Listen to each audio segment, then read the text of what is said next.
আসসালামু আলাইকুম, শুভ সকাল। সবাই কেমন আছেন? আলহামদুলিল্লাহ, আল্লাহর অশেষ রহমতে আমরা অনেক ভালো আছি। আর এখন হচ্ছে সকাল 11টা বাজে। আমাদের নাস্তা অলরেডি কমপ্লিট হয়ে গেছে। আমি একটু বারান্দায় আসছি, ভাবলাম আমার বারান্দার গাছগুলো আপনাদের সাথে একটু শেয়ার করি। আর সাথে আজকে একটা নতুন ব্লগ শুরু করতে যাচ্ছি। আজকে দুপুরে যা রান্নাবান্না হবে সেগুলোই আপনাদের সাথে শেয়ার করব ইনশাল্লাহ। তো এই হচ্ছে আমার বারান্দার গাছগুলো, মাশাআল্লাহ বলতে কেউ ভুলবেন না, অনেক অনেক সুন্দর হয়েছে এটা। আর আজকের বাইরেটা হচ্ছে একদম রৌদ্র উজ্জ্বল, অনেক সুন্দর রোদ উঠেছে মাশাআল্লাহ। আজকে রান্না হবে হচ্ছে এই যে কচি মিষ্টি কুমড়ার জালি। তো এটা হচ্ছে আমাদের নিজেদের জমিতে আমার আব্বা লাগাইছে। তো মা আসার সময় নিয়ে আসছিল সেই জালিটা। হচ্ছে জালিটা অনেক বড় ছিল, এটা যদি আমি মানে ভাজি করতে চাইছিলাম প্রথমে, তো ভাজি কাটছি, পরে দেখি অনেকটা হয়ে যাচ্ছে, যেটা আমাদের এতগুলো লাগবে না। তাই জন্য ভাবলাম আবার অর্ধেকটা ভাজি করব, আর একটা ভাজা করব আর কি। যাই হোক, এই হচ্ছে মিষ্টি কুমড়ার জালি, ভাজি আর ভাজা দুইটা হবে। আর এইখানে হচ্ছে এই যে গরমা মাছের পেটি, এটা হচ্ছে পেঁয়াজ টমেটো দিয়ে ভুনা করব। এই যে গরমা মাছ একদম টাটকা, খুব সুন্দর মাছটা, কচকচে আর কি, দেখতেই ভালো লাগতেছে। এটা আমার বাসায় নাহিনের আব্বা আমরা সবাই পছন্দ করি। এই যে পেটি ভুনাটা, এটা আমি ভাজবো না, এইভাবেই করবো। তো মাছটা একটু কম হয়ে গেছে, এই জন্য আমি আবার আরেকটা বের করছি, এখান থেকে আরেকটু মাছ নিব, কারণ এতটুকু হবে না আমাদের। আর এদিকে হচ্ছে আমি এই যে ভাতের চাল ধুয়ে রাখছি, এখন ভাতটা বসাবো। গরম পানি দিব, হচ্ছে যে মিষ্টি কুমড়ার যে জালিটা ভাজবো সেটা হাফ সিদ্ধ করে নিতে হবে। আর এখানে হচ্ছে পেঁয়াজ কাঁচামরিচ, তারপরে হচ্ছে টমেটো, এগুলো কেটে নিছি। ভিডিওটা অবশ্যই সবাই শেষ পর্যন্ত দেখে রান্না বান্না আপনাদের সাথে শেয়ার করব। তো এই যে এখানে হচ্ছে মিষ্টি কুমড়ার ফালিগুলা। তো আমি হচ্ছে এখানে গরম পানি বসাইছি, আর একটু লবণ দিছি সাথে। এটাকে আমি হাফ সিদ্ধ করে নিব। সিদ্ধ করে নিলে তারপর একটু লবণ হলুদ দিয়ে মাখিয়ে এটাকে ভাজলে এত টেস্ট। অবশ্যই অনেকেই এভাবে খায়, আবার অনেকে হয়তো খান না। যারা খান না তারা অবশ্যই ট্রাই করবেন, খুবই মজা। আর এটা হচ্ছে একদম টাটকা গাছের, তো নিজেদের গাছের, তো এটার ফিলিংস অন্যরকম। এখানে হচ্ছে এই যে কুমড়ার পিসগুলো সিদ্ধ হয়ে গেছে, আমি একটু ছড়া দিয়ে নিচ্ছি। ঝুড়িটা গেছে ভেঙে, এটা ঝুড়ি কিনতে হবে। এখানে হচ্ছে এখন আমি ভাজি করব, আর এখানে ভাত বসাই দিচ্ছি।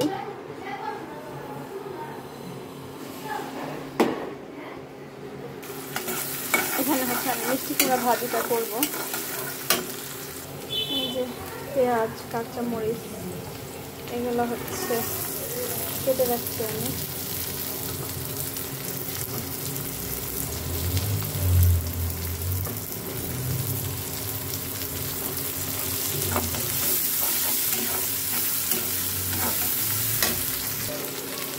একটু লবণ দিয়ে দিব।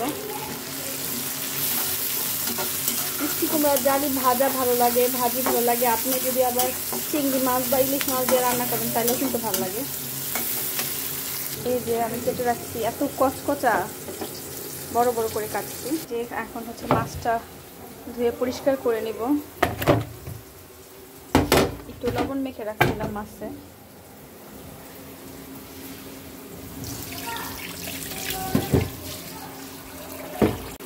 এখন হচ্ছে এখানে মিষ্টি কুমড়ার গুলো দিয়ে দিব।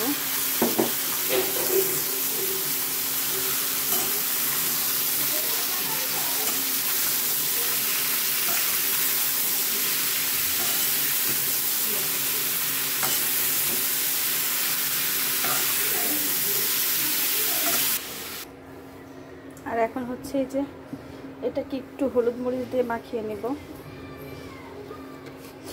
সেদ্ধর সময় হালকা একটু লবণ দিয়েছিলাম, তাই এখন আর লবণটা বেশি দিব না। সেদ্ধ করছি তো, এটা অনেক নরম হয়ে গেছে, হালকা হাতে মাখায় দিতে হবে।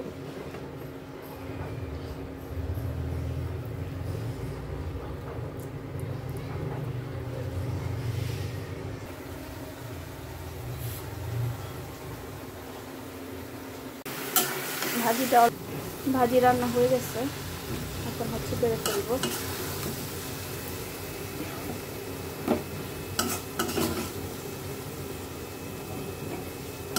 খুব সুন্দর হয়েছে কালারটা, মাশাআল্লাহ সুন্দর হয়েছে, আলহামদুলিল্লাহ। ভাতটা হয়ে গেছে, এখন হচ্ছে আমি ভাতের মাঠটা ফেলে দিব। আর এখানে হচ্ছে তেল গরম হচ্ছে, আমি এই যে মিষ্টি কুমড়ার চাকগুলা ভাজবো।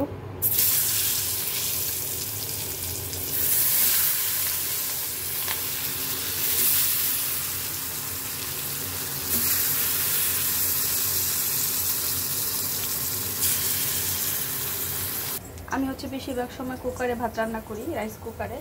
তো আজকে হচ্ছে মায়ের গেলে ভাত রান্না করলাম এই যে এইভাবে ক্লিপ দিয়ে। এখন হচ্ছে আমি এই যে মাছটা রান্না করব, সব কিছু রেডি করছি। এখন দেখতেছি এই যে দেখেন অবস্থা, আদা মানে ফ্রিজ থেকে বের করা হয় না। এই যে এখন আমি হচ্ছে এইটা দিয়ে মানে চাকু বসায়া এইভাবে বাড়ি দিয়ে এটাকে কাটতেছি। না আমি সব সময় এই কাজটা করি, রান্না করার সময় এভাবে আদা রাখলেই ভুলে যাই আর বের করা হয় না, মানে শক্ত হয়ে থাকে, অনেক কষ্ট হয়। এই জন্য আমি কি করি জানেন, যখন আদাটা ব্লেন্ড করি তখন এই যে কিউব কিউব করে রেখে দেই, যাতে করে আমার বের করতে সুবিধা হয়। এবার তাড়াহুড়ার কারণে করা হয় নাই। এই যে এখন হচ্ছে আমার প্রতিদিন এই একই হ্যাসাল পুহাইতে হয়, যে আদা বের করতে মনে থাকে না, পরে আদার সাথে যুদ্ধ করি। তো অনেক কষ্ট করে এই যে আদা কাটলাম চাকু দিয়া।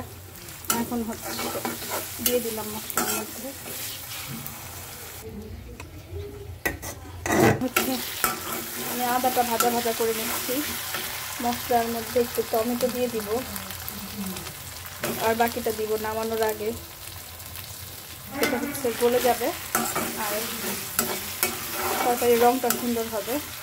এখনো মশলা দিই নেই, আদাটা ভাজা ভাজা করে দেন মশলা দেবো। এখন হচ্ছে আদাটা ভাজা ভাজা হয়ে গেছে, আমি একটু মশলা দিয়ে দিব। মশলাটা আমি কমই দিব।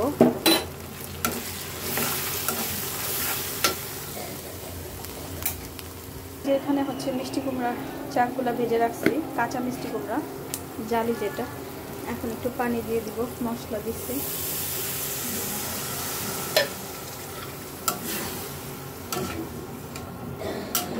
আর এই দেখেন হাঁড়ি ভর্তি চা ফুটাবো এখন এখানে, কারণ দুপুরে খাওয়ার আধা ঘন্টার মধ্যে আমার কাছে চা চাইবে, তখন আর আমার চা বানাইতে ইচ্ছা করবে না। তাই জন্য আমি দুপুরে রান্নার চুলায় চা বসায় রাখছি, মানে এখন পানিটা গরম করছি, পাতি দিই নাই, দিব আর কি।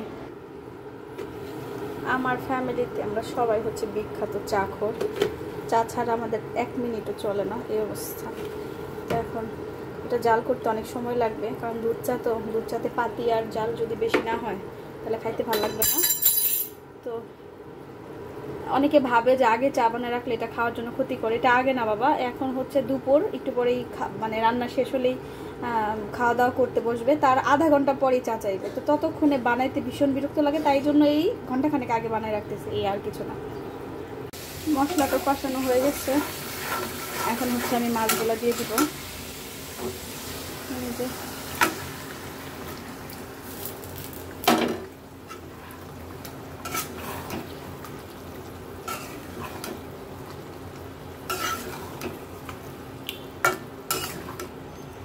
আর সাথে দিয়ে দিব অনেকটা কাঁচামরিচ। কাঁচামরিচ বেশি করে না দিলে, ঝাল না হলে কিন্তু খাইতে ভালো লাগবে না।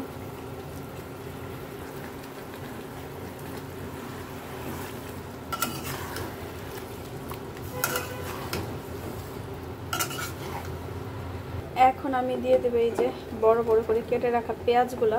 অনেকটা পেঁয়াজ দিয়ে আমি মশলাটা কষাইছি, আর বড় বড় করে পেঁয়াজ আবার দিচ্ছি, কারণ এই পেঁয়াজগুলা মানে আধা সিদ্ধ খাইতে ভালো লাগবে, এই জন্য এইভাবে দিলাম।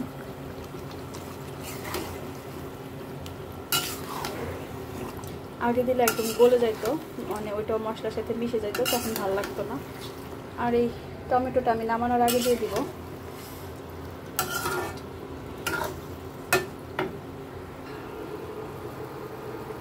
এই যে কালকে জিলাপি আনছিল, এখন অনেকটা আছে, একটু নরম হয়েছে, তারপরও কিন্তু খেতে ভালো লাগছে। জিলাপি খাচ্ছি আর রান্না করছি। তো আমি একটু ঝোল দিয়ে দিচ্ছি। এখন আমি কেটে রাখা পেঁয়াজ আর একটু পেঁয়াজ আর টমেটোগুলো দিয়ে দিচ্ছি। আর একটু ঝোলটা শুকালে আমি নামিয়ে নিব, একেবারে শুকনা করব না, একটু আমার মায়ের ভাষায় বলি দুরসা বলে, দুরসা রাখবো, মানে হালকা হালকা একটু ঝোল থাকবে, টমেটো থাকবে উপরে। তো এইভাবেই হচ্ছে এইভাবে মাছটা আমি রান্না করি। এই যে এই পেঁয়াজগুলো আধা সিদ্ধ হবে, পেঁয়াজের কামড় লাগবে, আর সাথে হচ্ছে গরমা মাছের একদম বড় বড় টুকরা পেটি ভোনা, মানে খুব ভালো লাগে খাবারটা আমার কাছে। এটা হচ্ছে গরম ভাতের সাথে খুবই মজার একটা রেসিপি। আমার কাছে সিদ্ধ কাঁচামরিচ খেতে খুব ভালো লাগে, তো আমি আর একটু কাঁচামরিচ সিদ্ধ দিয়ে দিলাম।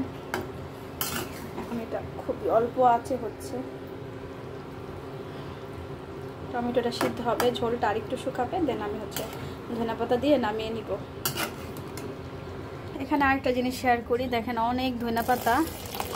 এটা হয়তো দেখানোর কিছু না, তারপরও দেখাচ্ছি, কারণ কি জানেন, এটা হচ্ছে আমাদের নিজেদের জমিতে লাগানো। আমার মা আর বোন আসছিল, ওরা আসার সময় ঠিক এইভাবে কেটে কুচি কুচি করে কেটে নিয়ে আসছে। তো আমি অনেক দিন নর্মালে রাখলাম, রেখে খাইলাম। এখন দেখতেছি যে মানে ফ্রিজে নর্মালে রাখলে পচে যাইতেছে। তো আমি ভাবলাম আজকে ধুয়ে এটাকে পরিষ্কার করে ডিপে রেখে দিব, দেন অনেক দিন এটা খাওয়া যাবে। আচ্ছা, আমি ধনেপাতাগুলো ধুয়ে নিচ্ছি, এখন অল্প একটু মাছের মধ্যে দিয়ে দিব।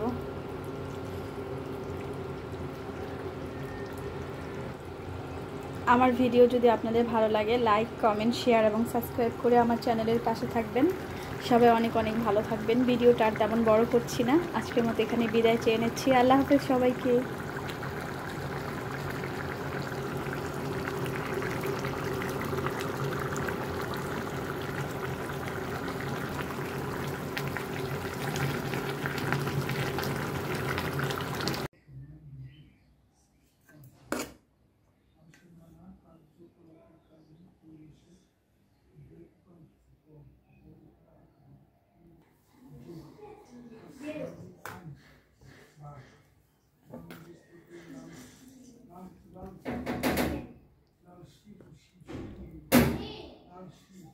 কে নাহিনের ফ্রেন্ডরা আসছে।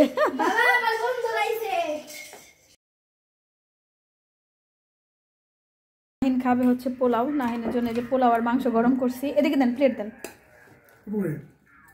এই যে দেখেন, এই হচ্ছে স্পেশাল মাছ।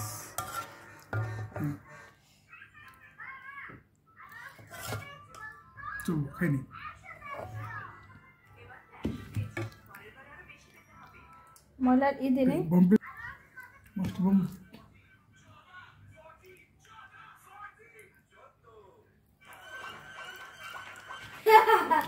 কেমন হয়েছে তরকারি? ভালো না? মজা হয়েছে। আচ্ছা, ভিডিওটি ভালো লাগলে সবাই লাইক, কমেন্ট, শেয়ার এবং সাবস্ক্রাইব করে চ্যানেলের পাশে থাকবেন। আজকের মতো এখানেই বিদায় চেয়ে নিচ্ছি। আল্লাহ হাফেজ সবাইকে।